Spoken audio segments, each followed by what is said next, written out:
বাংলাদেশের বাইরে পৃথিবীর বিভিন্ন প্রান্তে যেখান থেকে চ্যানেলে দেখছেন আপনাদের সকলকে সাদর আমন্ত্রণ তৃতীয় মাত্রা দেখবার জন্য। প্রিয় দর্শক, আপনারা জানেন যে বর্তমান সরকার 11টি সংস্কার কমিশন গঠন করেছিল, তার মধ্যে 6টি সংস্কার কমিশন যেগুলো রাজনীতির সঙ্গে, গণতন্ত্রের সঙ্গে, নির্বাচনের সঙ্গে নিবিড়ভাবে যুক্ত। সেগুলো সহ 6টি কমিশন ইতিমধ্যে তাদের রিপোর্ট দিয়েছে, পূর্ণাঙ্গ রিপোর্ট দিয়েছে, সেগুলো পাবলিক ডোমেইনে আছে। এবং এই সংস্কার কমিশনগুলোর সঙ্গে যুক্ত দুটো অত্যন্ত গুরুত্বপূর্ণ সংস্কার কমিশন, একটি সংবিধান সংস্কার কমিশন আর একটি নির্বাচন সংক্রান্ত সংস্কার কমিশন। এই দুই কমিশনের দুজন সদস্য আমার সঙ্গে আজকে স্টুডিওতে আমার পায়ে বসা আছেন সংবিধান সংস্কার কমিশনের সদস্য ব্যারিস্টার মঈন ফিরোজী, আর আমার ডানে রয়েছেন নির্বাচন সংক্রান্ত সংস্কার কমিশনের সদস্য ডক্টর জাহিদুর রহমান। আমরা তাদের কাছে পূর্ণাঙ্গ রিপোর্টে কী আছে এবং তাদের এক্সপেরিয়েন্সটা একটু শুনে অন্যান্য প্রসঙ্গ আলোচনা করতে যাব।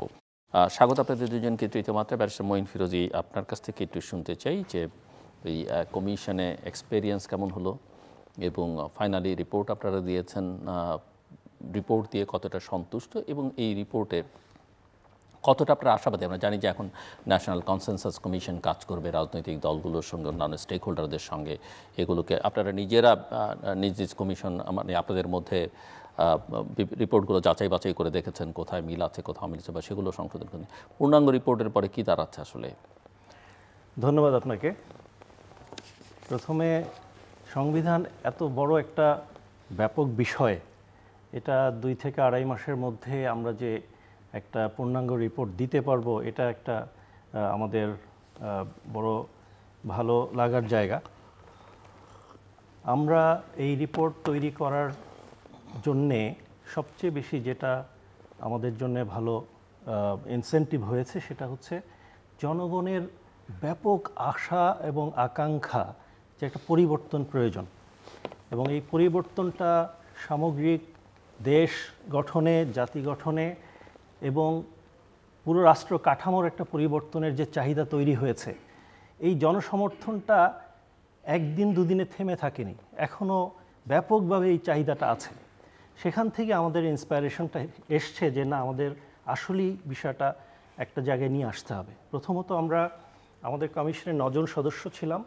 এই 9 জন সদস্যের মধ্যে আমরা একটা খুব ভালো সমন্বয় ছিল, আমরা সবাইকে কমপ্লিমেন্ট করেছি এবং চেষ্টা করেছি দিনরাত পরিশ্রম করে যাতে এমন কিছু একটা দিতে পারি যেটা জাতির ভবিষ্যতের একটা দিক নির্দেশনা দেওয়া সুযোগ হবে এবং আমাদের বাংলাদেশের ভবিষ্যৎ যেভাবে গঠিত হওয়া উচিত, এই জাতি যে ওয়েতে আমরা আমাদের জন্মলগ্ন থেকে আশা করে এসছি, সেই বিষয়ের প্রতিফলন হয়।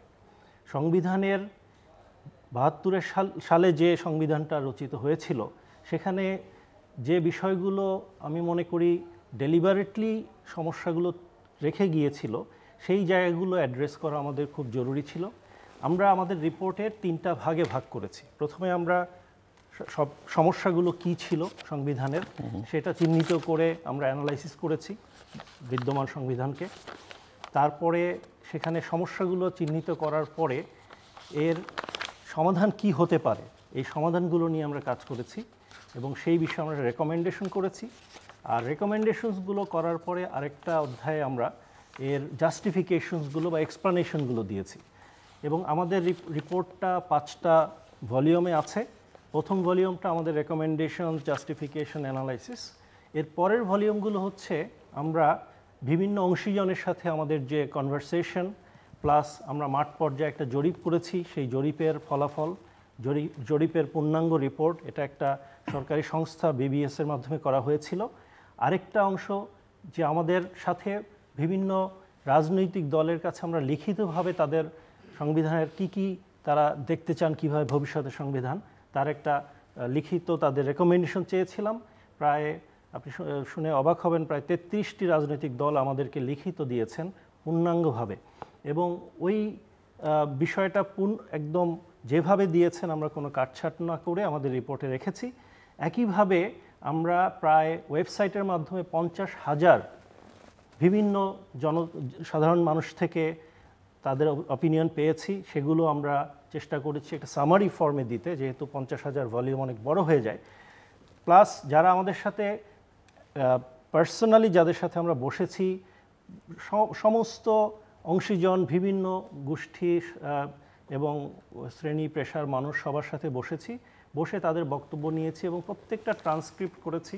ওই ট্রান্সক্রিপ্টটা আবার হুবহু যা বলেছে দাড়িকমা সহ আমরা আমাদের রিপোর্টে দিয়ে দিয়েছি। আমাদের উদ্দেশ্য একটা, যে কাজটা করব এটা স্বচ্ছতা এবং মানুষের যাতে কোনো প্রশ্ন না থাকে যে এই প্রক্রিয়াতে আমরা যাতে সবার অপিনিয়নকে রিফ্লেক্টেড হয়েছে, এবং এই স্বচ্ছতা আনার জন্যে সব কিছু আমরা রেকর্ডেড করেছি। এই রেকর্ডেড জিনিসটা ভবিষ্যতের জন্যে বিভিন্ন কারণে সংবিধানের যে ভবিষ্যতে সংশোধন হবে বা যেভাবেই কাজটা হোক, এবং ভবিষ্যতে যাতে এই প্রক্রিয়াটা যে একটা স্বচ্ছ প্রক্রিয়া ছিল সেটা যাতে সবার কাছে গ্রহণযোগ্য হয়, সেটা আমাদের চেষ্টা ছিল।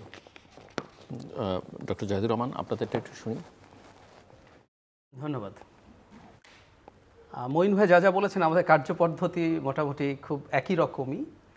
এটা একটা অ্যামেজিং এক্সপেরিয়েন্স, এবং এই কমিশনে কাজ করতে গিয়ে একটা জিনিস দেখলাম আমি আসলে, মানে বাংলাদেশের জাতীয় নির্বাচনটা ওটা তো একই দিনে হয়।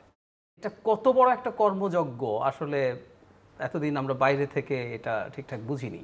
কত রকম মানুষ ইনভলভড, কত আইন ইনভলভড, বিধিবিধান ইনভলভড, কিছু নর্মস ইনভলভড।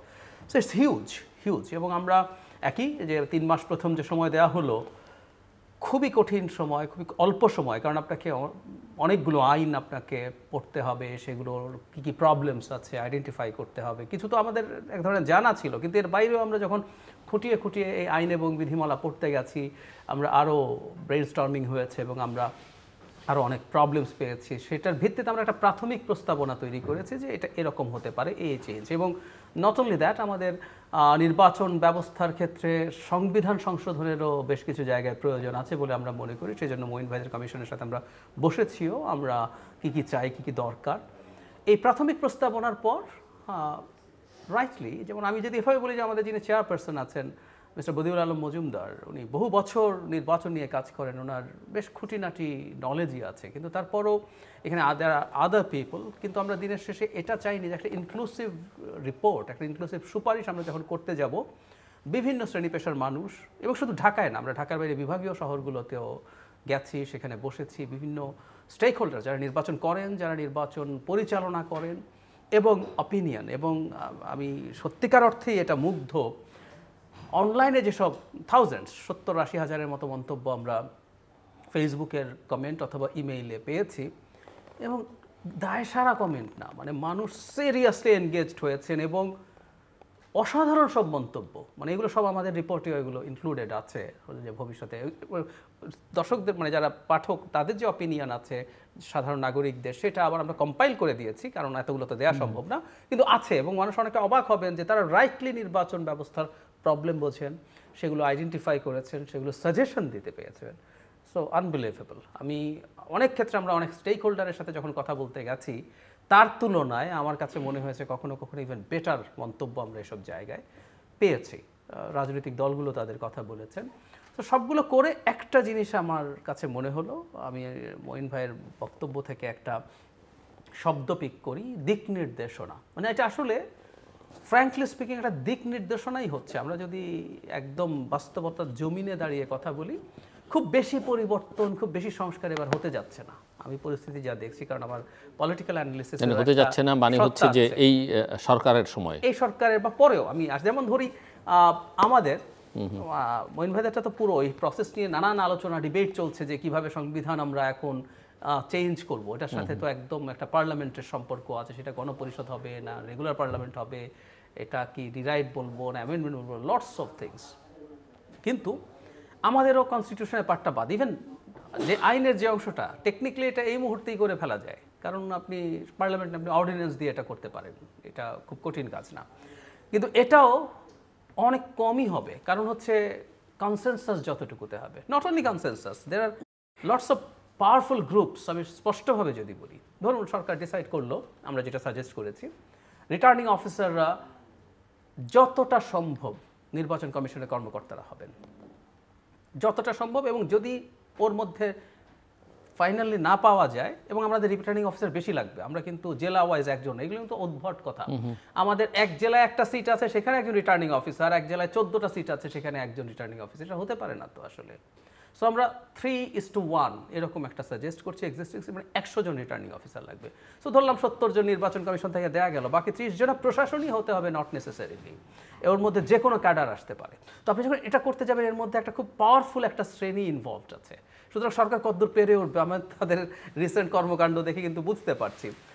কিন্তু এটা একটা দিক নির্দেশনা হয়ে থাকুক, আমি এটা চাইছি আজকে থেকে 5 বছর 10 বছর, কারণ সংস্কার আজকে কতটুকু হবে। কিন্তু আপনি যদি দিক নির্দেশনার কথা বলেন তাহলে তো ওই যে রেমান সোবান কমিশনের মাধ্যমে একটা টাস্কফোর্স করা হয়েছিল, বিচারপতি শাহাবুদ্দিন আহমেদ করেছিলেন যখন তিনি সরকার প্রধান, পৃষ্ঠে তো উল্টে দেখেনি। তো এখন আপনি যদি এটাকে শুধু দিক নির্দেশনা হিসেবেই দেখেন, এবং দিক নির্দেশনা ঠিক আছে, দিক নির্দেশনা তো বটেই এটা, কিন্তু এটা কেউ ইমপ্লিমেন্ট করলো না, না এই সরকার শুরু করতে পারলো না, একটা কনসেনসাস ডেভেলপ করতে পারলো না, পলিটিক্যাল পার্টি এসে একটা হাত দিল, তাহলে লাভ হলো কি? লাভটা আমি বলতে পারি এভাবে, সেটা হলো এবার বিদ্যমান প্রেক্ষাপটে এটা একটা ডিফারেন্ট অ্যানালিসিসের জায়গা, যতটুকু রিফর্ম আমরা করার পটেনশিয়ালও ছিল সেটা অলরেডি নষ্ট হয়ে গেছে, তাই এবার খুব বেশি হবে না।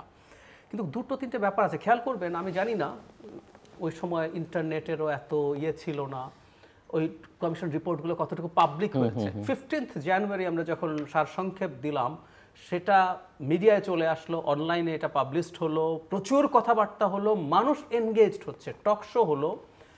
এখন পূর্ণাঙ্গ রিপোর্ট অনলাইনে পাওয়া যায়, প্রত্যেকটা কমিশনের ডিটেইল রিপোর্ট যে কেউ নিয়ে দেখতে পারেন। এবং পোস্ট 5 আগস্ট, আমি বলছি না জনগণ সংস্কার চায়, মানে জনগণ কারা এটা ডিফাইন করা খুব কঠিন, কিন্তু এডুকেটেড কনসাস জনগণ আসলে সংস্কার কনসেপ্টটা তারা এগ্রি করে। ফলে যেটা হবে এবার হলো না, ধরলাম একটা নির্বাচিত সরকার আসলো, এই সংস্কারের চাপ কিন্তু মাঠে থাকবে, এটা জনগণ চাক বা আর কোনো রাজনৈতিক দল কিন্তু এই সংস্কারকে তার পলিটিক্যাল এজেন্ডায় রূপান্তর করবে। সো এই ক্রমাগত চাপ থাকবে। পরের নির্বাচন যখন হবে, এটার পরেরটা কিছু সংস্কারের আলাপ আবার সামনে আসবে, আবার রেফার করা হবে, এটা তো করো নাই তুমি, তাহলে আমরা এটা চাই। যদি পরবর্তীতে সরকার চেঞ্জ হয় এইভাবে 5 বছর 10 বছর 15 বছর একটা রেফারেন্স পয়েন্ট, এবং এর মধ্যে রেহমান সোবহান সাহেবের যে রিপোর্ট আছে সেটাও খুঁজে বের করা হোক ফার্দার এগুলো দেখার জন্য। আমার মনে করি ডেমোক্রেসিটা এভাবেই আগাবে, সংস্কার এভাবেই আগাবে। সো ব্যারিস্টার মঈন ফিরোজ, এরপরে আসলে কি, মানে আপনারা তো অনেক কষ্ট করলেন, রিপোর্টও দিলেন, এবং এর আগে আপনার সঙ্গে আমি যখন কথা বলছিলাম তখনও সংবিধান সংস্কার কমিশন হয়নি, আপনি কমিশনে যোগ দেননি, কিন্তু কিভাবে আসলে সংবিধান, কারণ অনেকের মধ্যে এর মধ্যে পরিবর্তন, সংযোজন, পুনর্লিখনের নানান জনের নানান আকাঙ্ক্ষা আছে, আপনি কথা বলছিলেন, আজকের দিনে দাঁড়িয়ে কি যেটা দাঁড় করালেন এই দিক নির্দেশনা, সেটা ইমপ্লিমেন্টেশন কিভাবে হবে? ইমপ্লিমেন্টেশনে যাওয়ার আগে আমি একটু আমার অবজারভেশনটা বলি যে অ্যাকচুয়ালি কি হবে এখন। আপনি এই প্রশ্নটা জেনারেলি যেভাবে করেছেন এটার একটু উত্তরটা জেনারেলি আসা উচিত। সেটা হলো আসলে জাহিদ ভাই যেভাবে বলেছেন আমি এর সাথে কমপ্লিমেন্ট করে বলবো, যেটা হবে সেটা হলো আমরা রাতারাতি একটা সব কিছু কুইনাইন দিয়ে সলভ করে ফেলবো, এটা আমরাও এক্সপেক্ট করি না।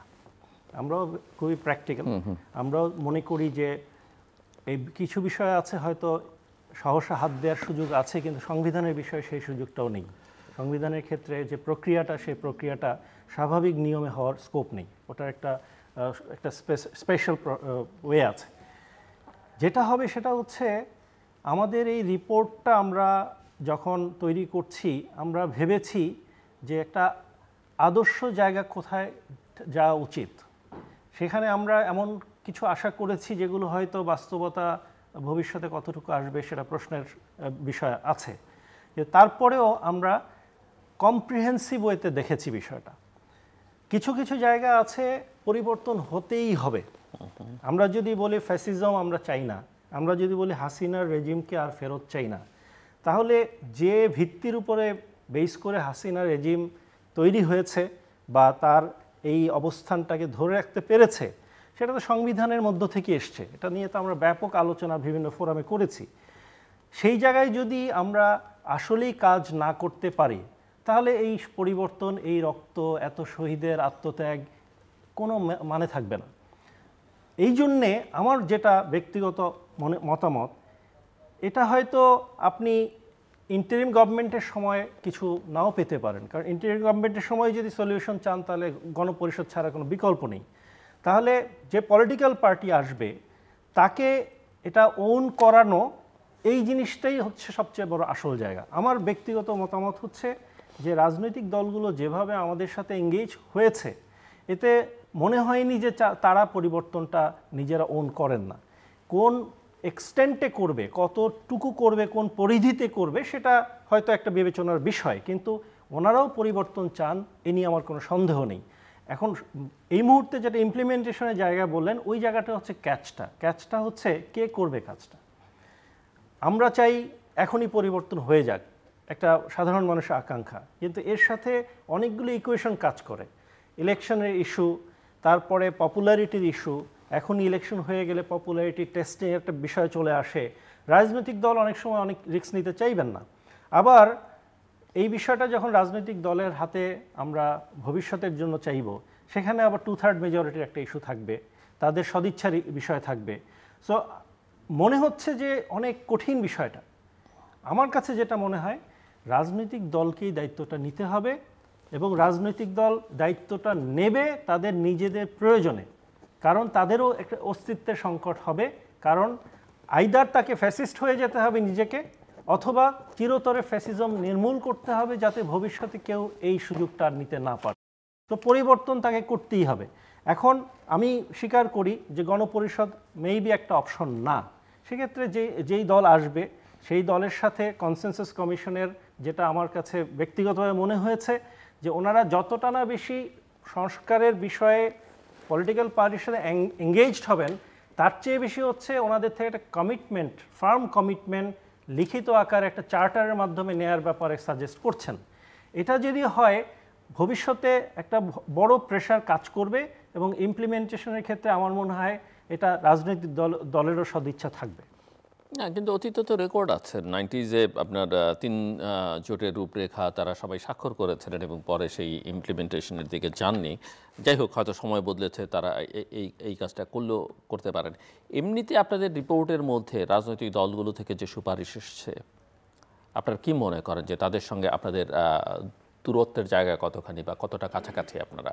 কারণ তাদের মতামতটা, তাদের মনোভঙ্গিটা সবটাই জানেন আপনারা, এবং আপনারা যেহেতু ফাইনাল রিপোর্টটা তৈরি করেছেন। খুবই আশার কথা হচ্ছে অধিকাংশ ক্ষেত্রেই কিন্তু খুব বেশি আমাদের দূরত্ব নেই। হয়তো পদ্ধতিগতভাবে কিছু এদিক সেদিক আছে, অনেক ক্ষেত্রেই মিলে যাচ্ছে।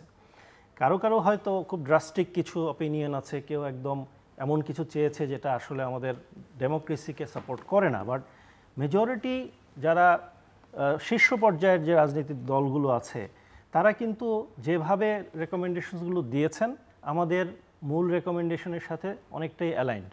তো এই জায়গাটায় আমাদের আসার জায়গা, যে ভবিষ্যতে আমরা এক্সপেক্ট করি। আপনি 3 জোটের রূপরেখার যে কথাটা বলেছেন, ওখানে একটা ছোট্ট একটু অবজারভেশন আছে। ওই সময় কিন্তু হাসিনা রেজিম এর অংশ, এবং হাসিনার যে মেন্টালিটি, সেই মেন্টালিটি থেকে ওই 3 জোটের রূপরেখার বাস্তবায়ন ভবিষ্যতে যে হওয়ার সুযোগ ছিল না, সেটা তার এর পরবর্তী কর্মপদ্ধতিতে বোঝা গেছে। এখন যারা আছে, এরা যদি এইখান থেকে শিক্ষা না নিয়ে তারা সঠিক পথে না আসে, তাহলে এটা তো দুর্ভাগ্য ছাড়া আর কিছুই না। আমার মনে হয় না যে তারা এতটুকু ড্রাস্টিক অ্যাকশনে যাবে যে কোনো কিছুই আমরা মানব না, আমরা আমাদের যেভাবে খামখেয়ালি মতো চলবো। এইটুকু বোধহয় আমরা আশা করতে পারি, যে বর্তমানে যে রাজনৈতিক দলগুলোকে আমরা এক্সপেক্ট করছি যে ভবিষ্যতে রাষ্ট্র গঠনে কাজ করবে, তারা সেটুকু অন করবে। আমি আরেকটা জিনিস কমপ্লিমেন্ট করি, which is very important। 90-এর এরশাদ পতনের পর 3 জোটের রূপরেখা রাজনৈতিক দলগুলো করেছিল, এবং এরশাদ পতন এক্সক্লুসিভলি একটা রাজনৈতিক কর্মসূচি ছিল, এটা গণ অভ্যুত্থান ছিল না। আমি ব্যক্তিগতভাবে মনে করি, আমাকে কেউ যদি বলে যে একটা সরকার স্বৈরাচারী হবে কি হবে না, তার প্রধান ডেটারেন্ট কি, সেটা হচ্ছে কনসাস জনগণ। আই রিপিট, কনসাস জনগণ। নিশ্চিতভাবে একটা ভালো return constitution, very good laws আর ভেরি ইম্পর্ট্যান্ট। আমাদের তো এক্সট্রা জুডিশিয়াল কিলিংয়ের কোনো আইন নেই, এটা আনকনস্টিটিউশনাল, ইললিগাল হয়েছে। তো দ্যাট মিনস আপনি যদি ডিসাইড করেন, আপনাকে আসলে এগুলো দিতে পারবে না। সো মূল জায়গা হচ্ছে জনগণ। 90-তে কিন্তু জনগণ ঠিক আমরা অনেক ছোট ছিলাম তাই বলতে পারবো না, কিন্তু যারা আমি পরে জিজ্ঞেস করার চেষ্টা করেছি যে 3 জোটের রূপরেখা হয়তো পলিটিক্যাল যারা লিডার্স ছিলেন তাদের এক ধরনের আলোচনা ছিল, জনগণ 3 জোটের রূপরেখায় কি আছে এগুলো বাস্তবায়িত হতে হবে, এবং সে সময় বিটিভির যুগ, ওইসব আলোচনা ওইভাবে হয় নাই, পত্রিকা একটু এসছে, অল্প মানুষ পত্রিকা পড়ে। আজকে আপনি দেখবেন খুব সাধারণ মানুষ, আমরা এখানে কথা বলছি, চ্যানেলগুলোতে কথা বলছি, সংস্কার নিয়ে আলোচনা, কন্টেন্ট একটা ছোট করে কেটে দিচ্ছে, আমি নিজে যখন কথা বলছি আমি দেখেছি হাজার হাজার মানুষ দেখছেন। তার মানে জনগণের মধ্যে কিন্তু এখন এই সংস্কার বা কিছু চেঞ্জ হতে হবে, এই ডিমান্ডটা তৈরি হয়েছে। আমি একটা এক্সাম্পল দিই, বিএনপিকে আমি একদম নাম ধরেই বলছি যে ভালো, আমি ধারণা করি তারা আগে থেকে কি সংস্কার চায়, কিন্তু না হলেও দেখবেন তারা 27 দফা 31 দফা সংস্কার করবে, এই আলাপ 3-4 বছর থেকে ওনাদেরকে বোধহয় 62 পয়েন্ট 62 পয়েন্টস এটা না ওনাদের চাওয়ার ক্ষেত্রে। কিন্তু শেখ হাসিনা যখন এই দেশে 41 সাল পর্যন্ত থেকে যাবে এরকম একটা প্রবাবিলিটির কথা বলছে, তখনও বিএনপি 21-22 সাল থেকে তাদের প্রথম 27 দফা, পরে গণতন্ত্র মঞ্চ এবং যুগপদ্মের সাথে 31 দফা, তার সংস্কারের প্রপোজাল নিয়ে অ্যাম্বিগুইটি আছে। এবং বইন ভাই এক্সটেন্টের কথা বললেন, এক্সটেন্টটা ছোট আরো বড় হতে পারে, কিন্তু সংস্কার কিন্তু আলাপটা তারা নিজেরাই পলিটিক্সের মাঠে এনেছে। আরেকটা জিনিস একটু এক্সাম্পল দিয়ে আস্তে আস্তে আমরা মনে হয় হবে, যেমন ধরুন বেগম খালেদা জিয়া যখন তার এই জিয়া অরফানেজ ট্রাস্ট মামলায় আছেন, একটা মানে জেলে যাওয়ার কিছুদিন আগে একটা সংবাদ সম্মেলনে উনি বলছিলেন নিম্ন আদালত সরকারের পকেটে আছে, একদম এইটা কোটানকোট, আমি এটা নিয়ে লিখেছি বলে আমার মনে আছে। 99 সালে মাজদার হোসেন মামলার রায় হয়েছিল এবং এরপর শেখ হাসিনা 2 বছর ক্ষমতায় ছিলেন।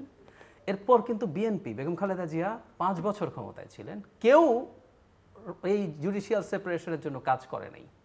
মজার ব্যাপার হচ্ছে পাওয়ারে থাকলে যে মজা লাগছে, কিন্তু পরে আমি সাফার করছি, এই জিনিসগুলোর অভিজ্ঞতার মধ্য দিয়ে আসলে আমরা গেছি ঘটনাচক্রে। এবং খুবই ফ্রাস্ট্রেটিংলি 11 সরকার যতটুকু হয়েছে, মাজদার হোসেন মামলার অনেক কিছু বাকি আছে, কিন্তু যতটুকুও হয়েছে 11 সরকারের সময় হয়েছে। তো ফলে দলগুলো এই ম্যাসিভ ঘটনার পর হচ্ছে, আর না চাইলেও আমি মানে অমর্ত্য সেন ডেমোক্রেসিকে কেন ভালো বলেন, খুব সহজ অঙ্ক, শোরগোল করা।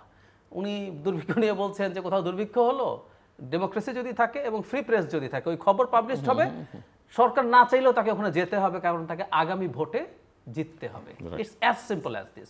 সো মানুষ কিন্তু এখন সংস্কার, সব মানুষের কথা বলছি না, যারা এখন এই যে সোশ্যাল মিডিয়া আছে, আমরা কিন্তু শোরগোল করতে পারি, প্রত্যেক মানুষের হাতে একটা মিডিয়া আছে, সে কাজ করতে পারে, সে মন্তব্য করতে পারে। কোনো একটা দলের চিফ যে বক্তব্য করুক, তার নিচে গিয়ে কেউ মন্তব্য করে কিন্তু তার অপিনিয়ন জানাতে পারে। কোনোদিন কি এটা ছিল যে আপনি কোনো একটা বিরাট দলের প্রধানের কাছে আপনার মন্তব্য বা বক্তব্য পৌঁছে দিতে পারেন? জামায়াতে ইসলামীর আমির ফান করে বলছিলেন একটা বক্তব্যে 18,000 কতজন তাকে গালি দিয়েছেন, কোটানকোট, তিনি বলছেন। সো আপনি একজন টপ রাজনৈতিক নেতাকে ওনার একটা বক্তব্য পছন্দ হয় না বলে আপনি কিন্তু তাকে সমালোচনা বা রাগ দেখিয়ে আসতে পারেন। সো এই পরিস্থিতিটা ডিফারেন্ট যদি তিনি গণতান্ত্রিক থাকে, উইচ ইজ ভেরি ইম্পর্টেন্ট। পরের সরকার যদি আবার শেখ হাসিনা হতে চায়, তাহলে আসলে কিছু কাজ করবে না। মঈন ফিরোজী, আমরা মোটা দাগে যেটা বুঝেছি যে আপনারা একটা ডেমোক্রেটিক কনস্টিটিউশন করতে চেয়েছেন, যেখানে ফ্যাসিবাদ স্বৈরাচারের ফেরত আসার আর কোনো সুযোগ থাকছে না। আমার প্রশ্ন হচ্ছে যে ডেমোক্রেটিক কনস্টিটিউশন করতে গিয়ে আপনার ধর্মনিরপেক্ষতাটা সংবিধান থেকে বাদ দিয়েছেন, অনেক সমালোচনা হয়েছে, অনেকে জাতীয়তাবাদ বাদ দেয় কষ্ট পেয়েছেন। আমি প্রশ্নটা একটু অন্যভাবেই করতে চাই যে রাষ্ট্রধর্ম ইসলাম, এটা নিয়ে যখন হোসেন মোহাম্মদ এরশাদ 8ম সংশোধনের মাধ্যমে করেন, তখন আওয়ামী লীগ, বিএনপি সহ সকল রাজনৈতিক দল এটার বিরুদ্ধে ছিল, প্রতিবাদ করেছে। এবং তারপরে বিএনপি ক্ষমতা এসছে, আওয়ামী লীগ ক্ষমতা এসছে, কেউ এটা আর বাতিল করেনি। এবং আপনারা একটা নিরপেক্ষ অবস্থান থেকে একটা অন্তর্বর্তীকালীন সরকারের সময় কমিশন যখন সুযোগ পেল, আপনারা এর মধ্যে হাত দিলেন না কেন? যেখানে ধর্মনিরপেক্ষতাকে টাচ করতে পারলেন, সেখানে এটা কেন পারলেন না বা করলেন না? আমি একটু বুঝতে চাই আপনাদের কাছ থেকে। আমাদের রাষ্ট্রধর্ম নিয়ে আলোচনা আমাদের কমিশনের মধ্যে ব্যাপক সময় নিয়ে আমরা করেছি। আমরা প্রথমত একটা বিষয় আপনাকে ক্লিয়ার করলে বোধহয় আমার আলোচনাটা বুঝতে সহজ হবে, সেটা হলো আমরা কোনো ব্যক্তিগত মতামত বা মতবাদ নিয়ে কাজ করিনি। আমরা ওপেন ওয়েতে কাজ করেছি, মানুষের অপিনিয়নগুলোকে রিফ্লেক্ট করার চেষ্টা করেছি এবং বাস্তবতাটা কি হওয়া উচিত, ডেমোক্রেটিক থেকে আমি অংশগ্রহণমূলক এই শব্দটা বেশি প্রেফার করব। রাষ্ট্রধর্মের বিষয়ে যখন আলোচনা এসছে, তখন আমরা প্রথমে দেখেছি যে যারা আমাদেরকে এঙ্গেজ করেছে, যারা আমাদের সাথে মতামত দিয়েছে, একটা কথা এর ফাঁকে বলে নেই, জাহিদ ভাই একটা খুব চমৎকার কথা বলেছে, আমাদের ওয়েবসাইটে কেউ কেউ পুরো সংবিধান লিখে দিয়ে দিয়েছে। মানে একটা মজার ব্যাপার যে মানুষের আগ্রহের জায়গাটা কতটুকু। আমরা 90% 90%-এর বেশি মানুষই রাষ্ট্রধর্ম রাখার পক্ষে ছিল, যারা পাবলিক অপিনিয়ন যারা এসছে, যারা আমাদের সাথে কনসাল্ট করেছে বিভিন্ন ঘটনার বিভিন্ন মতাদর্শের, তাদেরও মধ্যে দু একজন ছাড়া মেজরিটি এটা নিয়ে খুব বেশি কথা বলেনি। আমাদের বিবেচনায় এসছে আসলে রাষ্ট্রধর্মটা আমাদের সংবিধানে যে ওয়েতে আছে এটার অ্যাকচুয়ালি মিনিংটা কি, দ্যাট ইজ ভেরি ক্রুশিয়াল। রাষ্ট্রের কোনো ধর্ম হয় না, এটা আমরা সবাই বুঝি, কিন্তু রাষ্ট্রের একটা আইডেন্টিটি হয়। প্রফেট সাল্লাল্লাহু আলাইহি ওয়াসাল্লামের যে স্টেটের কনসেপ্ট, সেখানেও কিন্তু মানে রাষ্ট্রের একটা ধর্ম থাকতে হবে, সেটা ইসলাম হতে হবে, সেটা নাই কিন্তু কোথাও। এটা আসলে একটা মানে আইডিয়াটা আমি একটু ব্যাখ্যা করলে বোধহয় ক্লিয়ার হয়ে যাবে। আমাদের বিবেচনায় যেটা এসছে এবং সামগ্রিক সবার আলোচনার মধ্য থেকে, যে রাষ্ট্র ধর্মের বিষয়টা আমরা দুইটা অ্যাঙ্গেল থেকে, যে আসলে এটা কি রিপ্রেজেন্ট করে, এটা কি একটা রিলিজিয়াস গ্রুপকে রিপ্রেজেন্ট করে, আমরা কি শরিয়া ল নিয়ে কথা বলছি না। আমরা দেখিয়েছি রাষ্ট্রধর্ম ইসলাম সংবিধানে যেভাবে সংযোজিত হয়েছে, একটা 88-তে এটা এসেছে, সেটা এরশাদ গভর্নমেন্ট তার একটা পলিটিক্যাল এজেন্ডাতে এনেছে, কিন্তু এর একটা বড় সিগনিফিকেন্স হচ্ছে যে এর পরবর্তী যতগুলো সরকার এসছে সব জায়গায় হাত দিয়েছে, এখানে হাত দেয়নি। আওয়ামী লীগ সরকার সবাই ভোটের কথা চিন্তা 2011-তে করেছে যে ভোটে পঞ্চদশ সংশোধনীতেও এখানে হাত দেয়নি। তার মানে যে কোনোভাবেই হোক, পাবলিক প্রেশারের কারণেই হোক, একটা কনসেনসাস আছে যে এই জায়গাটা থাকবে। তাহলে এটা থাকবে যে আসলে সংবিধানে এটা থাকার কতটুকু জাস্টিফিকেশন আছে। প্রথমত হচ্ছে যেটা বলছিলাম যে এটার কি রিপ্রেজেন্ট করে, রাষ্ট্রধর্ম সংবিধানে রিপ্রেজেন্ট করে আমরা দেখেছি যে জনগণের আইডেন্টিটিকে রিফ্লেক্ট করে। যেহেতু আমাদের দেশে 90%-এর কাছাকাছি মুসলমান, সো তাদের আইডেন্টিটিকে একটা রিপ্রেজেন্টেশন দেয়, এইভাবে একটা ব্যাখ্যা এসছে। আরেকটা হচ্ছে যে আমরা পৃথিবীর বহু সংবিধান আমরা এই পার্টিকুলার পয়েন্টে আমরা অ্যানালাইসিস করেছি। খুবই আশ্চর্যজনক বিষয় যে অন্তত 70% সংবিধান পৃথিবীতে, যেখানে রাষ্ট্র ধর্মটা স্পেসিফিক না থাকলেও ধর্মীয় একটা বিষয় খুব প্রাধান্য পেয়েছে 70%-এর উপরে। যেমন এশিয়াতে আপনার 12 থেকে 13টা দেশে রাষ্ট্রধর্মই আছে, ইউরোপে 5টা দেশে রাষ্ট্রধর্ম আছে। রাষ্ট্রধর্ম শব্দটা এক্স্যাক্ট রাষ্ট্রধর্ম শব্দটা নাই, কারো আছে চার্চের বিষয় আছে, কারো যেমন ভিয়েতনামে আছে বুদ্ধিজমের উপরে আছে। এরকম গডের নেম নিয়ে in the God we trust, গডকে রেফার করে রিলিজিয়াস একটা কন্টেন্ট মেজরিটি কনস্টিটিউশনে আছে। এটা রিজনটা আমরা যেটা চিন্তা করেছি, তার মানে কি তারা রিলিজিয়াস ফ্যানাটিক একটা কান্ট্রি? নো, এখানে হচ্ছে তারা ডেমোগ্রাফিটা, মানুষের জনগণটাকে, তার দেশের যে জনগণের যে রিলিজিয়াস একটা সেন্টিমেন্ট, এটার একটা রিফ্লেকশন দেয় অ্যাজ অ্যান আইডেন্টিটি। এটা ইন দ্যাট কেস যারা মাইনরিটি তারা, আর আমি একটা প্রশ্ন যোগ করে দেই একটু, তারা বঞ্চিত মনে করে না বা নেগলেক্টেড বা মার্জিনালাইজড মনে করে না তাদেরকে? আমি একটা জিনিস পয়েন্ট যোগ করে দিই, ওয়েন ভাইয়ের জন্য আলোচনার সুবিধা হবে। জি জি। আচ্ছা, সেটা হলো সোনার পাথর বাটি ছিল এতদিন, ধর্মনিরপেক্ষতা আছে, ইসলাম আছে, কনফ্লিক্টিং, সো এটা বাদ গেছে, এটা আছে, অন্তত এটা হোমোজেনাস। কিন্তু যদি মেজরিটির আইডেন্টিটি একটা আইডেন্টিটিকে এটা করি, তাহলে মেজরিটির আরেকটা আইডেন্টিটি যে বাঙালি ছিল, ওই মেজরিটি তো আরও মেজরিটি 98 বা 99%, তো সেটা কেন বাদ গেল? না, এখানে আমি কয়েকটা, যেহেতু ইন্টার রিলেটেড যে আলোচনাটা, আমি আমাদের ডিসকাশনের জায়গাটাকে হাইলাইট করছি। যেমন অন্যান্য ধর্মের তাদেরকে আমরা কি রেকগনিশন দেব না? আমরা আইডেন্টিটির কনটেক্সটটা বিভিন্ন অ্যাঙ্গেল থেকে এটা বিবেচনা করেছি। যেমন আমরা দেখেছেন যে আমাদের কনস্টিটিউশনের মূলনীতির মধ্যে বহুত্ববাদ অ্যাড করেছি। বহুত্ববাদ অ্যাকচুয়ালি কাভার করে আমাদের এই সামাজিক টোটাল প্রেক্ষাপটে। আমরা বর্তমানে বিশেষ করে আমাদের ধর্ম, সংস্কৃতি, এই জাতিগত অবস্থান প্লাস ভাষা, এই সবগুলোকে অ্যাকুমুলেট করে। আমরা বাংলাদেশে বহুত্ববাদের যে অবস্থানটা যুগ যুগ ধরে চলমান, সেটাকেই আমরা এখানে অ্যাকোমোডেট করি। তো বিষয়টা ওই অ্যাঙ্গেল থেকে আসলে যে রাষ্ট্রধর্ম, এটা একটা ওয়েতে জিনিসটাকে অ্যানালজিক এসছে। আরেকটা হচ্ছে যে যেহেতু আমরা বহুত্ববাদ কনসেপ্ট দিয়ে, ইভেন আপনি যদি চিন্তা করেন সেকুলারিজমের কনসেপ্টটা এর মধ্যে অ্যাকোমোডেটেড, রাদার আমি বলবো আরও এটা ওয়াইডার। যেহেতু সেকুলারিজমের ট্রান্সলেশন যেটা বাংলায় হয়, সেই ট্রান্সলেশনটা আসলে সত্যিকার অর্থে ধর্মনিরপেক্ষতার আইডিয়া, সেকুলারিজম আইডিয়া এক না, এটা জাগতিক, রাইট? তো সেই কনটেক্সটে বহুত্ববাদ দিয়ে আমরা অন্যান্য ইস্যুসগুলোকে অ্যাকোমোডেট করার চেষ্টা করেছি। এখানে বিষয়টা অনেকটা বলতে পারেন যে ইটস অ্যান এক্সারসাইজ। আমরা শুরু করেছি একটা আলোচনা, এবং এই এক্সারসাইজটা আমরাই তো শেষ কথা না, এরপরে এটা পলিটিক্যাল পার্টির সাথে যখন আলোচনা হবে তারাও আমাদের ইস্যুসগুলো বিবেচনা করবে, আরও মানুষের আইডিয়াসগুলো আনবে, তারপরে কনসেনসাস কমিশনের আলোচনার পরে রাজনৈতিক দৃষ্টিভঙ্গির উপরে বেস করে সংবিধান একটা ড্রাফটিং হবে, ড্রাফটিং কমিশনে ওখানে গিয়ে বা ড্রাফটিং কমিটির মাধ্যমে এটা হবে, যখন এই পুরো বিষয়গুলো আসবে। বাট বর্তমান প্রেক্ষাপটে আমাদের আইডিয়াটা হচ্ছে যে আমরা সব কিছুকেই মোটামুটি চেষ্টা করে যে টাচ করার। রাষ্ট্রীয় ধর্মের বিষয়টা যেটা একটু আগে বললাম, যে আমরা যেহেতু গ্লোবাল একটা ফেনোমেনা আছে, ওই জিনিসটাকে আমরা অস্বীকার করতে পারিনি। জি, ডক্টর জাহেদ, আমি একটু আপনার কাছ থেকে বুঝতে চাই যে যেহেতু আপনি বলছিলেন যে আপনাদের কিছু ইস্যু সংবিধানের সঙ্গে সম্পর্কিত, এবং সংবিধানে তো হাত দেয়া এখন বোঝাই যাচ্ছে যে সেটা হয়তো হচ্ছে না, কিন্তু সবার আগে নির্বাচন, কারণ এটাই এখন সবচেয়ে সামনে।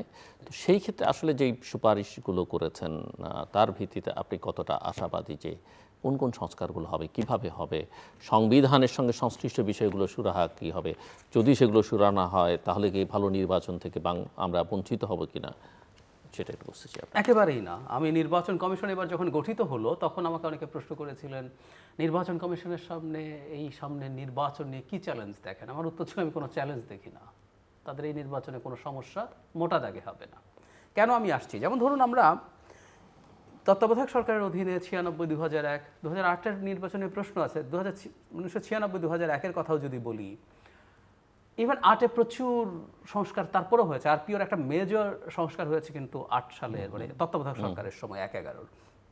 তার আগে আরপিও আরও অনেক ফল্টি প্রবলেম্যাটিক ছিল, কিন্তু 96, 2000-এ তো চমৎকার, 2001-এ চমৎকার ইলেকশন হয়েছে তো কেন হলো সেটা?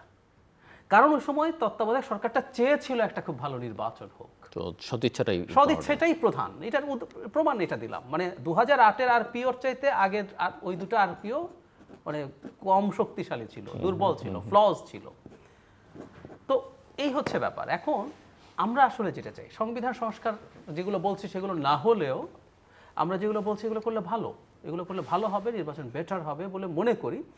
কিন্তু এগুলো আসলে মূল টেস্টে পড়বে আমি আমাদের দেশের ভবিষ্যতের নির্বাচনগুলোতে। আমরা এখন পর্যন্ত কিন্তু একটা কনসেনসাসে আছে আমাদের তত্ত্বাবধায়ক সরকার আসবে। বিএনপি দীর্ঘদিন আন্দোলন করেছে, অল অফ দ্য পার্টিস।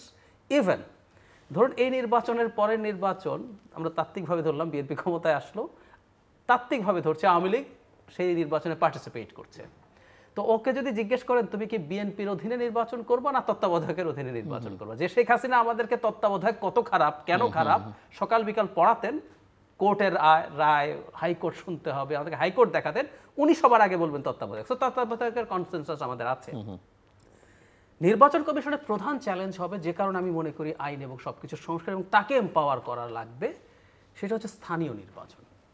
কারণ দলীয় সরকারের অধীনে স্থানীয় নির্বাচন হবে, এটাই মোটামুটি পারসেপশন। যদি অনেকে বলছেন যে এটা তত্ত্বাবধায়কের অধীনেই একসাথে মানে লোকাল গভর্নমেন্ট ইলেকশন করে ফেলা হোক, তো ওই জিনিস ওই সময় সে চ্যালেঞ্জে পড়বে। দলীয় সরকারের অধীনে নির্বাচন কমিশন কতটা শক্তি দেখাতে পারে, সেই সময় তার এই আইন বা তার এই সক্ষমতাগুলো যদি তারা ব্যবহার করতে চায় তখন বেশি কাজে লাগবে। আর এবারকার নির্বাচন একেবারে ডিফারেন্ট একটা চ্যালেঞ্জ আছে বলে আমি মনে করি, সেটা হচ্ছে পুলিশের যে কনফিডেন্স লেভেল। আমরা কয়েকদিন আগেও দেখলাম থানায় গিয়ে একজনকে গ্রেফতারের কারণে ছাত্র নাম দিয়ে, সমন্বয়ক নাম দিয়ে গিয়ে থানায় পিটিয়ে এসছে, এবং সেখানে পুলিশকে ওখান থেকে প্রত্যাহার বা সাসপেন্ডও করা হয়েছে। এই ঘটনা কিন্তু ঘটেছে। সো আইন শৃঙ্খলা একটা প্রশ্ন, তাদের কনফিডেন্স। আবার কেউ বলতেই পারি যে যেহেতু আমরা নিজেরাও সাজেস্ট করেছি এবং আশা করি এটা অন্তত ইনক্লুডেড হবে, আমাদের আইন শৃঙ্খলা রক্ষাকারী বাহিনীর সংজ্ঞায় মানে সামরিক বাহিনী আগে ছিল, এটা শেখ হাসিনার সময় আরপিও যে সংশোধিত হয়েছে ওখানে তুলে ফেলা হয়েছে, আমরা আবার এটা রাখতে বলেছি। সো সেনাবাহিনীকে যদি আমরা ম্যাজিস্ট্রেসি পাওয়ার দিয়ে মাঠে রাখতে পারি তাহলে নির্বাচনী পরিবেশ ভালো থাকার কথা।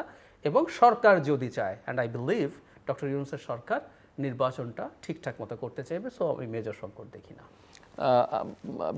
মঈন, একটু বলবেন যে মোটা দাগে যদি আপনাদের এই পুরো রিপোর্ট থেকে সবচেয়ে মৌলিক যে পরিবর্তনের জায়গা আপনারা বলছেন, যেগুলো হলে আপনি কমিশনের একজন সদস্য হিসেবে সবচেয়ে খুশি হবে যদি এই সরকারের আমলে যে কাজগুলো হলে, বা বিএনপির সময় বা জামাত বা অন্য কেউ যদি ক্ষমতায় আসে তারা যে কাজগুলো আপনি তাদের কাছ থেকে প্রত্যাশা করবেন, মানে অনেক প্রস্তাব, সব হবে এটা আপনিও মনে করছেন না, উনিও মনে করছেন না, কি কি হলে আপনি সন্তুষ্ট হবেন? কোন কোন জায়গাগুলো?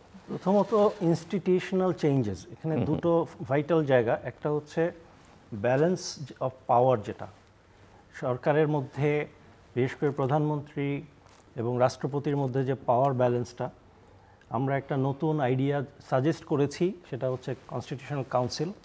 এই ন্যাশনাল কনস্টিটিউশনাল কাউন্সিল, সেখানে আইডিয়াটা ন্যাশনাল কনস্টিটিউশনাল কাউন্সিলের মূল এফেক্টিভনেসটা হচ্ছে যেসব জায়গায় এককভাবে সাংবিধানিক পদগুলোতে নিয়োগ করার ক্ষমতা বর্তমান সংবিধানে আছে, কোনো কোনো ক্ষেত্রে রাষ্ট্রপতি, কোনো কোনো ক্ষেত্রে প্রধানমন্ত্রী, সেই ক্ষমতাগুলো একটা কালেকটিভ বডির হাতে দিয়ে দেয়া, যাতে একার সিদ্ধান্তের উপরে সব কিছু না হয়।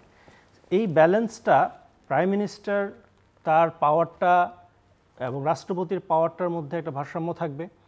মূলত বর্তমানে যেহেতু সব কিছুই প্রধানমন্ত্রী পরামর্শক্রমে রাষ্ট্রপতি করতে হয়, এই জায়গা থেকে বের করে এনে রাষ্ট্রপতিকে তার নিজস্ব কিছু সাংবিধানিক দায়িত্ব দিয়ে দেয়া এবং কনস্টিটিউশনাল কাউন্সিলের মাধ্যমে দুইজনের কাছ থেকেই এখানে নিয়ে আসার। মজার ব্যাপার হচ্ছে আমরা দুজনকেই এই কনস্টিটিউশনাল কাউন্সিলে রাখার জন্যে সাজেস্ট করেছি, যেখানে একটা সব তিনটা অর্গানের, রাষ্ট্রের তিনটা অর্গান, বিশেষ করে বিচার বিভাগ, চিফ জাস্টিস থাকবেন, দুটো হাউসের, আমরা যেহেতু দুই কক্ষ বিশিষ্ট পার্লামেন্ট সাজেস্ট করেছি, দুটো হাউসের স্পিকার এবং দুজন ডেপুটি স্পিকার যারা বিরোধী দলীয়, এদেরকে আমরা সাজেস্ট করেছি। এবং রাষ্ট্রপতি থাকবেন, প্রধানমন্ত্রী থাকবেন, বিরোধী দলের নেতা থাকবেন এবং অন্যান্য দল যারা বিরোধী দল বা প্রধান বিরোধী দল বা সরকারি দল না, এর বাইরে থেকে যারা আছে তাদের মধ্য থেকে স্বতন্ত্র মিলে সবাই মিলে একজনকে প্রতিনিধি করবেন। এই কাউন্সিলটা যদি হয় তাহলে নিয়োগগুলোতে একটা পরিবর্তন আসবে, সেখানে নিজের ক্ষয়ের খালোক আসার সুযোগটা কম। এটা একটা খুবই গুরুত্বপূর্ণ পরিবর্তন আমি মনে করি এবং এটা হওয়া উচিত। দ্বিতীয়ত হচ্ছে যে লোকাল গভর্নমেন্টের জায়গা, যেটা আপনি অ্যাড্রেস করেছেন, আমরা লোকাল গভর্নমেন্টটাকে শক্তিশালী করার জন্য খুবই একটা ব্যালেন্স সিস্টেমের কথা সাজেস্ট করেছি। প্রথমত লোকাল গভর্নমেন্টকে একটা অ্যাডমিনিস্ট্রেটিভ অটোনমি, তার নিজস্ব একটা স্বায়ত্তশাসন থাকা, এবং লোকাল গভর্নমেন্টকে ফাইন্যান্সিয়াল একটা অটোনমি দেয়া। এখন তো লোকাল গভর্নমেন্টকে কন্ট্রোল করা হয় এই টাকা পয়সার ক্ষমতা অপব্যবহার করে, এবং বিশেষ করে যারা আমলারা আছে তারা লোকাল গভর্নমেন্টকে জিম্মি করে রাখে। তো এই দুটো জিনিস আমরা চেষ্টা করেছি যাতে লোকাল গভর্নমেন্টের নিজস্ব অটোনমি থাকে। অ্যাট দ্য সেম টাইম কোঅর্ডিনেশনের অভাবে, যেমন আপনি দেখবেন একটা ইউনিয়ন পরিষদের রাস্তা 4টা ইউনিয়ন পরিষদের মধ্য দিয়ে যাচ্ছে, এই ইউনিয়ন পরিষদের বাইরে ওই ইউনিয়ন পরিষদের কোনো সমন্বয় নেই, যার কারণে হয় কি একজন ওখানে যে সরকারি কর্মকর্তা থাকে সেই জিনিসগুলো ম্যানিপুলেট করে। আমরা একটা কাউন্সিলের কথা সাজেস্ট করেছি যেখানে জেলা কাউন্সিলের মতো থাকবে, এই জেলা কোঅর্ডিনেশন কাউন্সিল। সেখানে একটা জেলাকে কেন্দ্র করে যতগুলো লোকাল গভর্নমেন্টের প্রশাসন আছে, বিশেষ করে পৌরসভা, উপজেলা এবং ইউনিয়ন পরিষদ, প্রত্যেকের থেকে প্রতিনিধি থাকবে সেই কাউন্সিলে এবং সেই কাউন্সিলের সমন্বয় হবে। এটা হলে যেটা হবে, এই সমন্বয়ের কারণে সরকারি কর্মকর্তারা তাদের উপরে ম্যানিপুলেট করতে পারবে না এবং তারা একে অপরের কাজের সাথে একটা সমন্বয় করতে পারে। আর দ্বিতীয়ত হচ্ছে যে ফাইন্যান্সিয়াল অটোনমিটা কীভাবে, যে নিজেরা যদি বাজেট দেওয়ার ক্ষমতা রাখে এবং নিজেদের ফাইন্যান্সটা যদি নিজেরাই এনশিওর করতে পারে তাহলে কারো অনুমোদন লাগবে না। কিন্তু যদি বাড়তি লাগে তাহলে আমরা সাজেস্ট করেছি যে আপার হাউসের একটা লোকাল গভর্নমেন্ট কমিটি থাকবে, তারা বাজেট অনুমোদন করবে। তারা যদি বাজেট অনুমোদন করে দেয় তাহলে আর সরকারের অনুমোদনের প্রয়োজন হবে না। তো এইভাবে লোকাল গভর্নমেন্টটা যে শক্তিশালী করা যায় না, তাহলে আলটিমেটলি গভর্নমেন্টের যে ম্যানিপুলেশনটা দেশব্যাপী হয় এটা অনেকাংশে কমে আসবে। সো ডক্টর জাহিদ, আপনি বলছিলেন যে এই নির্বাচনটা করবার জন্য সদিচ্ছাই যথেষ্ট, আগের নির্বাচনও তার নমুনা আছে, কিন্তু সামগ্রিকভাবে কমিশনের প্রস্তাব থেকে এমন কিছু কি আছে যেটা দিয়ে আসলেই বাংলাদেশ নিশ্চিত হতে পারবে যে তার আগামী নির্বাচনগুলো একটি অবাধ, সুষ্ঠু, নিরপেক্ষ হবে? একটা বলি, অনেকগুলো আছে কিন্তু আমি একটা একটু উল্লেখ করতে চাই। যেমন ধরুন আমাদের নির্বাচন কমিশনের দায়বদ্ধতা, আপনি যখন আপনার দায়িত্বে থাকেন, আমাদের সংবিধান মানে এক্সিস্টিং সংবিধান বলছে তারা তো তাদের অপসারণ বা অসদাচরণ এগুলোর জন্য ওই যে মানে সুপ্রিম কোর্টের বিচারকদের মতো করে, সেটা হচ্ছে সুপ্রিম জুডিশিয়াল কাউন্সিল দিয়ে করবেন। কিন্তু তিনি ওই জায়গায় থেকে যা করে গেলেন এটা একটা বড় প্রশ্ন। যেমন ধরো আমি একদম স্পেসিফিক উদাহরণ দিই, 2018 সালে যে রাতের ভোটের নির্বাচন হয়েছে, এটা তাদের অদক্ষতা, অযোগ্যতা বা ইনডিফারেন্স না, আমি মনে করি তারা এটার মধ্যে এই কমিশন জড়িত ছিলেন। কিন্তু আপনি খুঁজতে গেলে দেখবেন যে আসলে এখানে আপনি নির্বাচনী কর্মকর্তাদেরকে মোটামুটি আইনের আওতায় আনতে পারছেন, কিন্তু উনি যখন পদে আছেন তাত্ত্বিকভাবে ধরলে উনি যদি পদে থাকতেন, আমরা তখন এখন যেহেতু হাসিনার টাইম না, আমরা সুপ্রিম জুডিশিয়াল কাউন্সিল গঠন করতাম, তাদেরকে শাস্তির আওতায় আনার চেষ্টা করতাম, কিন্তু উনি তো পদে নাই। এই 18 সালের মতো একটা ঘটনা যে ঘটে গেল, তার মাসুল, তা এই বিভৎস অপরাধ, আমাদের স্টেট ধ্বংস হওয়ার জন্য যে কয়েকজন অপরাধী, আমি একটু এই প্রসঙ্গে একটু অফ টপিক হলে নাম নিতে চাই, আমরা যেন ভুলে না যাই। প্রধান বিচারপতি সাবেক খায়রুল হক, মানে শেখ হাসিনাকে দেখছি আমরা, অনেককে আসলে ঠিক দেখে উঠছি না, শেখ হাসিনার প্রধান সহযোগীদের একজন এই খায়রুল হক ছিলেন, এবং তাকে ওখানে আনা হয়েছে। আমাদের হাতে যথেষ্ট পরিমাণ সার্কামস্ট্যান্সিয়াল এভিডেন্স আছে যে এই রায়টা দেওয়ানোর জন্য তাকে আনা হয়েছিল। সো তার কি কিছু হবে না? বা আমরা এখন নির্বাচনের কথা বলছি, তো আমরা একটা পূর্ণাঙ্গ নির্বাচন কমিশন আইন তৈরি করছি। একটু ডিফারেন্স আছে, খেয়াল করি আমরা। আমাদের সংবিধান নির্বাচন কমিশন আইনের কথা বলেনি, সংবিধানের 118 বলছে নির্বাচন কমিশনার নিয়োগের জন্য একটা আইনের কথা। সো শেখ হাসিনা একটা নিয়োগ আইন করেছেন, এটা আমরা সমালোচনা করেছি, একটা নিয়োগ আইন করেছেন, কিন্তু একটা পূর্ণাঙ্গ আইন। আমাদের আরও অন্যান্য কিছু কমিশনে, যেমন ধরুন আমরা পাবলিক সার্ভিস কমিশন, আমাদের একটা কনস্টিটিউশনাল কমিশন, তার কিন্তু নিজস্ব আলাদা আইন আছে। আমাদের স্ট্যাটুটরি কমিশন দুদকেরও কিন্তু আলাদা পূর্ণাঙ্গ আইন আছে।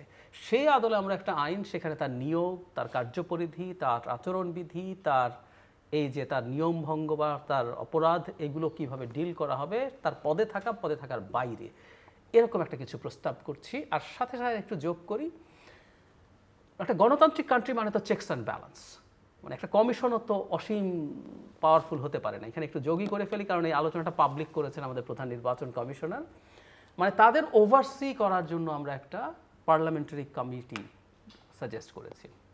ওভারসি মানে এই না যে তাদের সব কিছু তারা দেখবে, ওনারা যে কাজগুলো করছেন সেগুলো কোনো কিছু তারা কোনো রকম কোনোভাবে প্রভাব বিস্তার করতে পারবেন না, কিন্তু তারা যা করছেন ওর তো একটা জবাবদিহি লাগবে।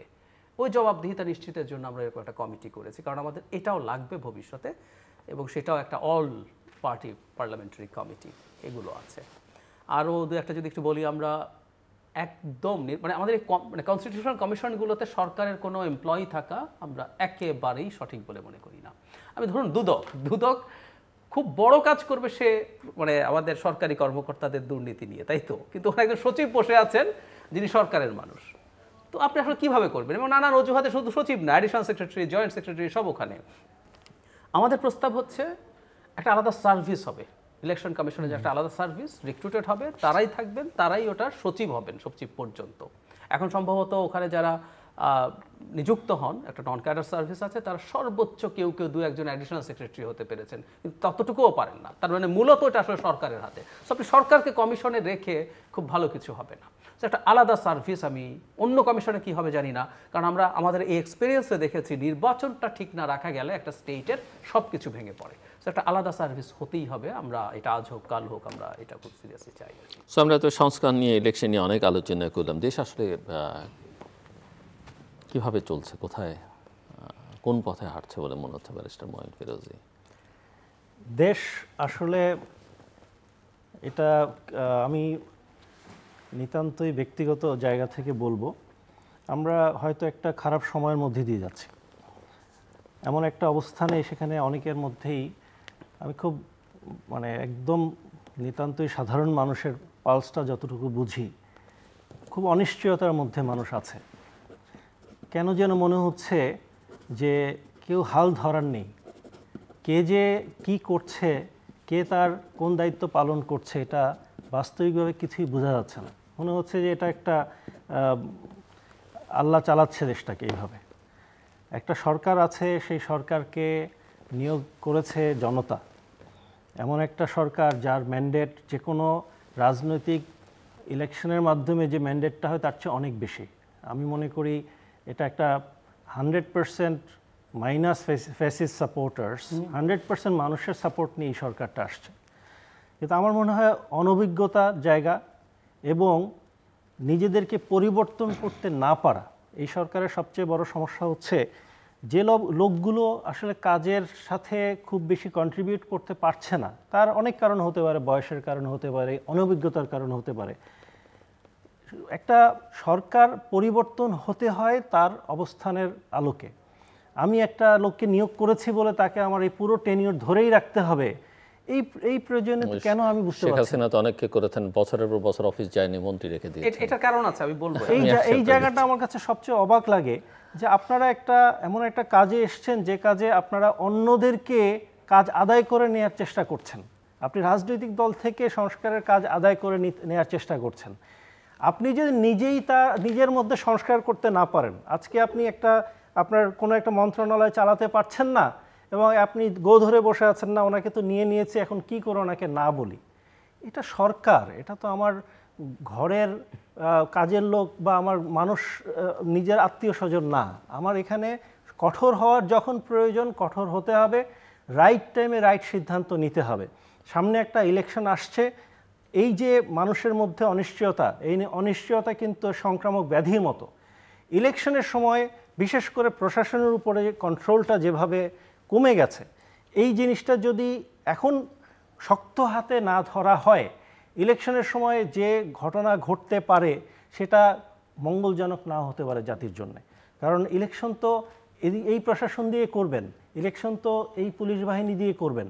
আপনি যদি তাদের উপরে আপনার কন্ট্রোল না থাকে বা আপনি যদি তাদেরকে দিক নির্দেশনা সঠিকভাবে না দিতে পারেন, আপনি কি করে রাজনৈতিক দল থেকে সংস্কারের বিষয় আদায় করবেন? কি করে তাদেরকে বাধ্য করবেন যে ভবিষ্যতে যে তোমরা এই সংস্কারগুলো করতে বাধ্য?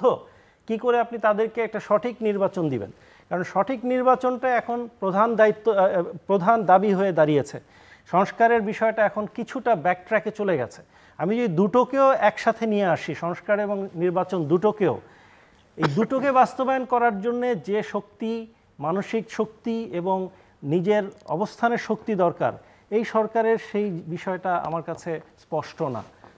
প্রয়োজন ইমিডিয়েটলি যে লোকগুলো কাজ করতে পারছে না, সালাম দিয়ে বিদায় দেয়া, যে ঠিক আছে যতটুকু করেছেন আলহামদুলিল্লাহ, এখন আমার নতুন লোক নেওয়া দরকার আছে, কারণ এই কাজগুলো করার জন্যে গতিশীল প্রশাসন আনার জন্য এই লোকগুলোকে দরকার আছে। আপনি নতুন উপদেষ্টা নিয়োগ করেন, আরও যদি বাড়তি প্রয়োজন হয় বাড়তি নেন, কিন্তু এমন লোকগুলোকে নেন যারা কাজের, যাদেরকে দিয়ে জাতি কিছু পাবে এবং সামনে যে সময়টা আছে এই সময়টাতে দেশকে আসলেই একটা সঠিক পথে পরিচালিত করতে পারবেন। সো ডক্টর জাহেদ, আপনি বলতে চাইছিলেন, আমি জাস্ট আরেকটা প্রশ্ন আপনাকে করতেছি, দেশ আসলে চালাচ্ছে কে? আমরা দেখছি যে অনেক নন স্টেট অ্যাক্টরসরা খুবই অ্যাক্টিভ দেশের ভেতর থেকে বাইরে থেকে, এবং তারাই আসলে সব কিছু, অন্তত তাদের কথাবার্তায় মনে হচ্ছে, অ্যাপিয়ারেন্সে মনে হচ্ছে এবং পারসেপশনটা দাঁড়িয়ে যাচ্ছে যে তারাই আসলে সব নিয়ন্ত্রণ করছেন। ট্রু, আমি আসছি এখন শেখ হাসিনার প্রসঙ্গটা একটু আসি। আপনি যেটা বলছিলেন যে শেখ হাসিনা অনেককে বহুদিন রেখে দিয়েছে, শেখ হাসিনারাই এরকম রেখে দেয়। আপনি যখন একটা ভয়ঙ্কর ডিকটেটর হন, মানে আমরা এখন যদি মনে করি, স্মৃতিচারণ করি, বেশি দিন দূরের কথা না, পেছনের কথা না, শেখ হাসিনাকে আমাদের সামনে বিরাট ভীষণ শক্তিশালী একজন মানুষ, যিনি দারুণ শক্তিশালী। তিনি এক হাতে চায়না, এক হাতে ইন্ডিয়া নিয়ে খেলেন, জাগলিং করেন, আমেরিকাকে সাইজ করে ফেলেছেন, করে সবাইকে বোকা বানিয়ে উনি ক্ষমতায় আছেন। উনি কোনো ভুল করেন না, উনি সব কিছু দেখেন, মানে শি ইজ অমনিপটেন্ট, মানে এটা হচ্ছে বেসিক।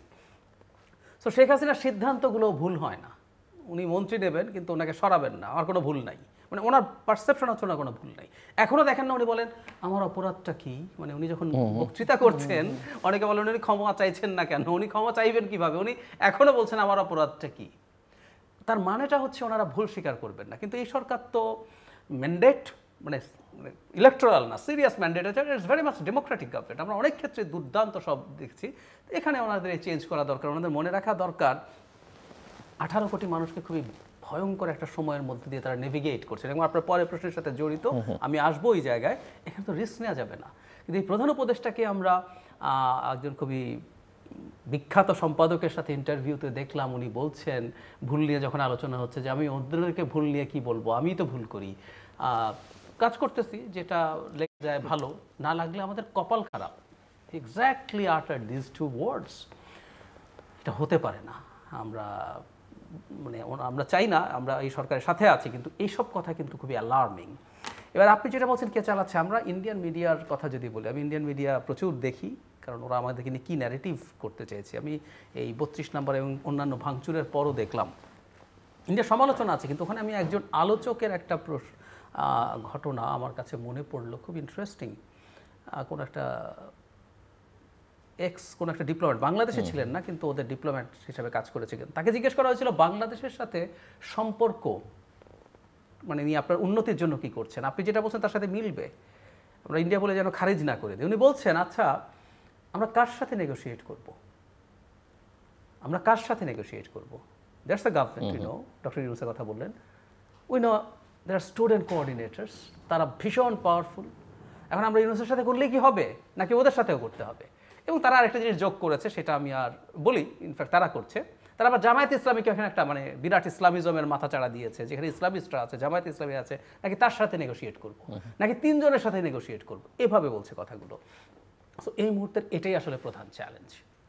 যারা নন স্টেট অ্যাক্টার্স, কাউকে আমরা দেখি, ইভেন কাউকে হয়তো দেখছিও না, এবং দেখছি না কিন্তু আবার আমরা বাতাস যেমন দেখি না কিন্তু ফিল করি। সো তারা যে দেখছি না এমন লোকও খেলছে কোট আন কোট, সেটা কিন্তু আমরা অনেকের আচরণে দেখছি, খুব সরাসরি দেখছি না। কারণ স্টুডেন্টদের মুখ দিয়ে কিছু কথা বেরোয়, সেটা আবার অন্যান্য কোথাও এটা আসলে একো হচ্ছে, যেটা অন্য কোথাও ওই সাউন্ডটা তৈরি হয়েছে। সো এটা সবচেয়ে অ্যালার্মিং ব্যাপার। এবং আমি ভবিষ্যতে মানে আমাদের এই যে বাংলাদেশ সম্পর্কে যখন অন্যান্য জায়গায় আলাপটা হবে, তখন মূলত এই আলাপটাই হবে যেখানে আসলে গভর্নমেন্ট কাজ করছে না, এখানে একটা অ্যানার্কি আছে। এবং এইগুলো তো গেলই, সাথে আপনি আরও যদি ঘটনা মেলান, যেসব ভাঙচুরের ঘটনা ঘটলো মানে এই কয়েকদিনের মধ্যে, আপনি 32-এর পর একটার পর একটার পর একটা হলো।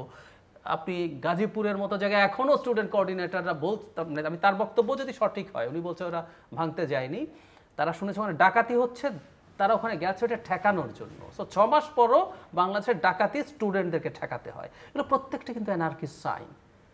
তারপরে তো ওখানে মারপিট হলো, বহু ঘটনা ঘটলো। সুতরাং আমাদের জন্য সামনে এটা একটা বড় বিপদের জায়গা।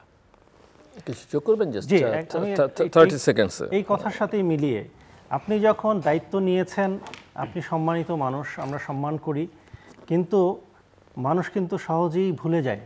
আপনার সম্মানের জায়গাটা ধরে রাখা আপনার খুব প্রয়োজনীয়। আমি প্রধান উপদেষ্টাকে কথাটা বলছি, এই জায়গাটা ধরে রাখার জন্য আপনাকে মনে রাখতে হবে, যদি প্রয়োজন হয় কঠিন সিদ্ধান্ত নেয়ার ক্ষমতা রাখতে হবে। কারণ আপনি ওই চেয়ারে 6 মাসের একটা অভিজ্ঞতা নিয়েছেন, এখন বলতে পারবেন না যে আমার অভিজ্ঞতা নেই। এই 6 মাস আপনার 60 বছরের অভিজ্ঞতা দিয়েছে। এখন যদি আপনি সামনের দিনগুলোকে সঠিক পথে নিতে হয়, আপনাকে কঠিন সিদ্ধান্ত নিতে হবে।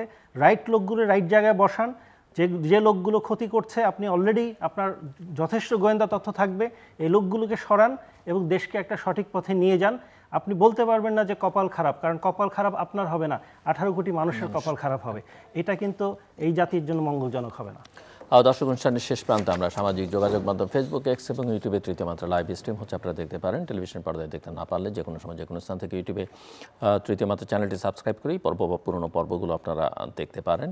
ডক্টর জাহিদুর রহমান এবং ব্যারিস্টার মঈন ফরিদকে অসংখ্য ধন্যবাদ এই আলোচনা অংশ নেওয়ার জন্য। দর্শক, আমার অতিথিরা সংস্কার এবং অন্তত সংবিধান সংস্কার কমিশন এবং নির্বাচন সংক্রান্ত সংস্কার কমিশনের রিপোর্টগুলো নিয়ে আমরা আলোচনা করলাম। এগুলোকে ওনারা একটা দিক নির্দেশন হিসেবে বলছেন এবং নিঃসন্দেহে বর্তমান সরকার এবং ভবিষ্যতে যারা ক্ষমতায় আসবেন এবং এর মাঝখানে যে কনসেনসাস কমিশন, তারা এই বিষয়ে একটা কিছু বের করবার চেষ্টা করবেন, যার মধ্য দিয়ে আসলে এগুলো বাস্তবায়নের একটা পথ বের করা যাবে। দেশে নন স্টেট অ্যাক্টরদের প্রভাব, সেটা নিয়ে আলোচনা হয়েছে এবং অনেকেই মনে করেন দেশটা আসলে ঠিকঠাক মতো চলছে না, সরকার ফাংশন করছে না, তার কোনো ভিজিবিলিটি নেই এবং এক ধরনের অন্ধকারের পথে হাঁটতে আবার বাংলাদেশ শুরু করেছে, এক অন্ধকার থেকে আরেক অন্ধকারের পথে। মাঝখানে কিছুটা আলোর ঝলকানি দেখা গিয়েছে জুলাই আগস্টে এবং সেক্ষেত্রে ওনারা মনে করেন যে সরকার প্রধানের এখন এটি বলবার কোনো সুযোগ নেই যে আমার অভিজ্ঞতা নেই বা তার সঙ্গে যারা আছেন তাদেরও অভিজ্ঞতা নেই, কারণ রাষ্ট্র এভাবে চলে না, সরকার এভাবে চালানো যায় না। তাকে কঠোর হবার পরামর্শ দিয়েছেন। অবশ্যই এই কঠোরতা আবার যেন যারা ভিন্ন মত পোষণ করছেন, তারা যারা সমালোচনা করছেন, তাদের উপরে কঠোর হওয়া না, কঠোর হওয়াটা আসলে পুরো রাষ্ট্র ব্যবস্থা গভর্নেন্সের দিক থেকে যেটা করা দরকার সেই জায়গাটাতে কঠোরতার কথাটা ওনারা বলেছেন। আমরা আশা করব যে এখনও সময় আছে, যদি চেষ্টা করে দেখতে পারেন, নইলে যা হবে সেটা দেশের জন্যে, আমাদের জন্য এবং কারোর জন্য এবং চূড়ান্ত বিচারে বা প্রধান উপদেষ্টার জন্য খুব ভালো কিছু হবে না। আমাদের সঙ্গে থাকবার জন্য অসংখ্য ধন্যবাদ। আপনাদের সবার জন্য শুভকামনা।